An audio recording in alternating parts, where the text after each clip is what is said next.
అందరికీ నమస్కారం. IYR talks మొదలుపెట్టి ఎఫెక్టివ్గా పోస్టింగ్స్ మొదలుపెట్టి ఒక సంవత్సర కాలం అయింది. ఈ సంవత్సర కాలంలో సబ్స్క్రైబర్స్ బేసు 3,000 నుంచి 33,000 దాకా పెరిగింది. ఐవైఆర్ టాక్స్ను ఆదరిస్తున్న మీ అందరికీ నా ధన్యవాదాలు. భవిష్యత్తులో కూడా ఇదే రకంగా ఐవైఆర్ టాక్స్ని మీరు ఆదరిస్తారని ఆశిస్తూ ఉన్నాను. Thank you. అందరికీ నమస్కారం. ఐవైఆర్ టాక్స్కు స్వాగతం. నిన్న సుప్రీంకోర్టులో ప్రధాన న్యాయమూర్తి గారు ఒక బెంచ్లో ఫ్రీబీస్ గురించి ప్రధానమైనటువంటి కామెంట్ ఒకటి చేశారు. ఇది తమిళనాడు రాష్ట్రం తరఫున వేసిన పిటిషన్ వాదనలు జరుగుతున్నప్పుడు ఆయన వ్యాఖ్యలు. కేంద్ర ప్రభుత్వం ఎలక్ట్రిసిటీకి సంబంధించి ఒక చట్టం తీసుకొని వచ్చింది. దాని ప్రకారంగా ప్రొడక్షన్ కాస్ట్, ఉత్పత్తి వ్యయానికన్నా తక్కువకు ఎవరికి అమ్మకూడదు ఈ ఎలక్ట్రిసిటీ అనేటటువంటి ఒక కండిషన్ను పెడుతున్నారు. దానిని ఛాలెంజ్ చేస్తూ తమిళనాడు గవర్నమెంటు సుప్రీంకోర్టులో పిటిషన్ వేసింది. మేము ఇంత రెవెన్యూ డివిజన్లో ఉన్నా కానీ ఇంత మేము ఖర్చు పెడుతూ ఉన్నాం, ఇది ఖర్చు పెట్టకుండా ప్రజలకు ఉత్పాదక ఖర్చు కన్నా తక్కువకు ఈ ఎలక్ట్రిసిటీ ఇవ్వకూడదు అనేటటువంటి నిబంధన కేంద్ర ప్రభుత్వం పెట్టడం సరైంది కాదు అని వాదిస్తూ తమిళనాడు గవర్నమెంట్ సుప్రీంకోర్టులో ఈ కేంద్ర చట్టాన్ని ఛాలెంజ్ చేసింది. ఆ సమయంలో ఈయన ఈ కామెంట్లు చేశాడు. చాలా చాలా వ్యాలిడ్ కామెంట్లు. ప్రతి రాష్ట్రం రెవెన్యూ లోట్లోకి పోతే ఎట్లా, ఫ్రీబీస్ అంటూ ఇచ్చుకుంటూ పోతే ఇంకా సామాజిక వ్యవస్థను, సోషల్ ఇన్ఫ్రాస్ట్రక్చర్ను ఎప్పుడు మీరు ఏర్పాటు చేస్తారు, ఉద్యోగాలు ఎప్పుడు ఇస్తారు, ఉద్యోగాలు లేకుండా, లైవ్లీహుడ్ లేకుండా, సోషల్ ఇన్ఫ్రాస్ట్రక్చర్ లేకుండా, విద్య లేకుండా, వైద్యం లేకుండా కేవలం ఫ్రీబీల మీదనే బతికేద్దామంటే ఇది సరైన విధానమా? దీనివల్ల దేశానికి మేలు జరుగుతుందని ఒక ప్రధానమైనటువంటి అంశాన్ని నేను లేవదెత్తాను. ఇది చాలా రోజుల నుంచి డిస్కషన్ అవుతున్నటువంటి అంశమే. మరీ ఈ మధ్య ఈ అడ్వర్సోరియల్ పాలిటిక్స్, నీకన్నా నేను ఎక్కువిస్తా, నాకన్నా నువ్వు ఎక్కువిస్తావా అనేటటువంటి దాని మీద ఈ రాజకీయాలు నడుస్తున్నాయి. చాలా రాష్ట్రాల్లో నడుస్తున్నాయి. ముఖ్యంగా దక్షిణాది రాష్ట్రాల్లో ఎక్కువగా ఉన్నది. మోర్సో తెలంగాణ, ఆంధ్రప్రదేశ్లో ఇంకా వాటిని మించి ఉన్నది. దీనివల్ల ఏమవుతున్నది? ఈరోజు చూడండి, ఈ ఫ్రీబీస్ను ఎక్కువగా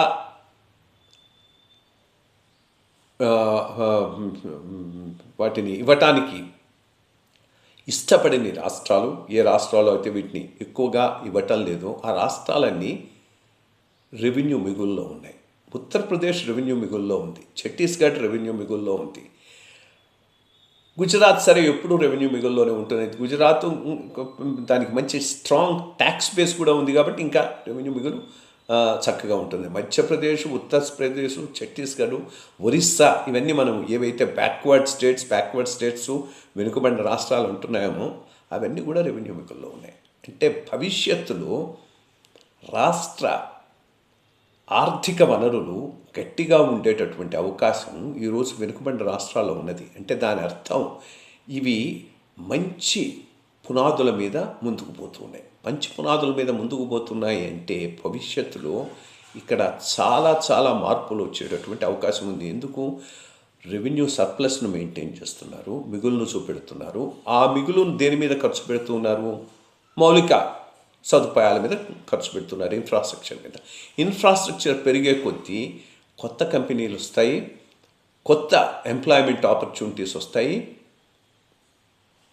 గ్రోత్ రేటు బాగా పెరిగేటటువంటి అవకాశం ఉంది. సో చూడబోతూ ఉంటే ఏవైతే మనం చాలా అభివృద్ధి చెందిన రాష్ట్రాలు అనుకుంటున్నామో, ముఖ్యంగా దక్షిణాది రాష్ట్రాలు, తెలంగాణ ఆఫ్ కోర్స్ కాస్త రెవెన్యూ సర్ప్లస్లోనే ఉన్నది, మళ్ళీ ఫిజికల్ డెఫిసిట్ ప్రాబ్లం కానీ రెవెన్యూ విషయంలో కాదు. ఆంధ్రప్రదేశ్, తమిళనాడు, కర్ణాటక, ఈ రాష్ట్రాలు ఏవైతే మహారాష్ట్ర, ఇవన్నీ పంజాబ్ చాలా చాలా రెవెన్యూ లోట్లో ఉంది. ఇవన్నీ రెవెన్యూ లోట్లో ఉన్నాయి.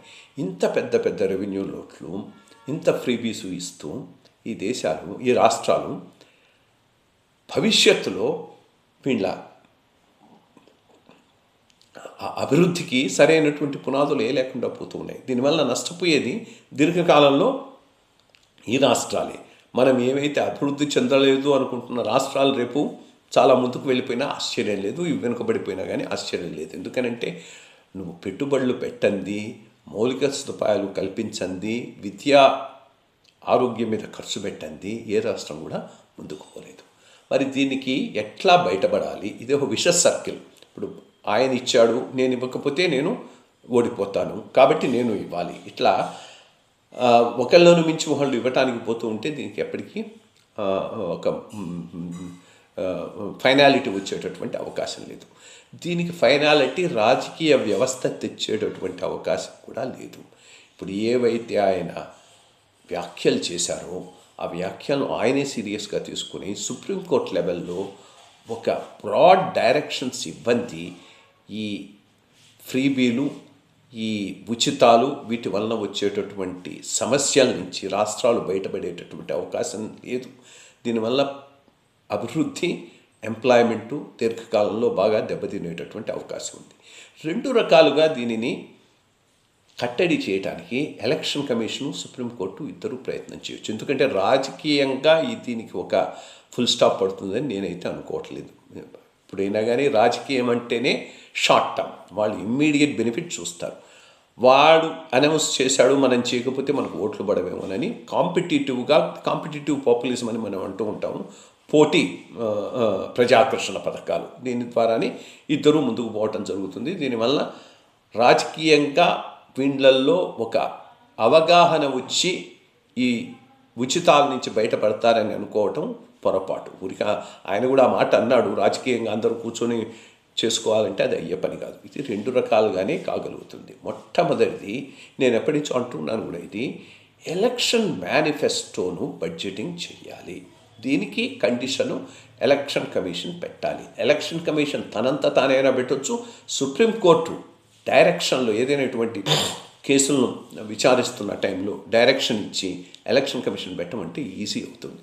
అది పెట్టినప్పుడు ఏమవుతుంది, వాళ్ళు ఎవరు మేనిఫెస్టో ఇస్తున్నా కానీ ఒట్టి మేము ఇవి చేస్తాం అవి చేస్తామని కాకుండా వాటికి కావాల్సిన డబ్బులు ఎక్కడి నుంచి తెస్తారు, ఇప్పుడున్న ఆర్థిక పరిస్థితి ఏంటి, సర్ప్లస్ ఎక్కడ క్రియేట్ చేస్తారు, దానికి మీరేమైనా పన్నులు వేస్తారా, ఇంకెక్కడైనా తీసుకొస్తారా, ఇది చెప్పండి. మీరు అది చెప్పలేనప్పుడు ఇవి మీ ఎలక్షన్ మేనిఫెస్టోలో పెట్టడానికి వీలు లేదంటే అప్పుడు కొంత డిసిప్లిన్ వచ్చేటటువంటి అవకాశం ఉంది.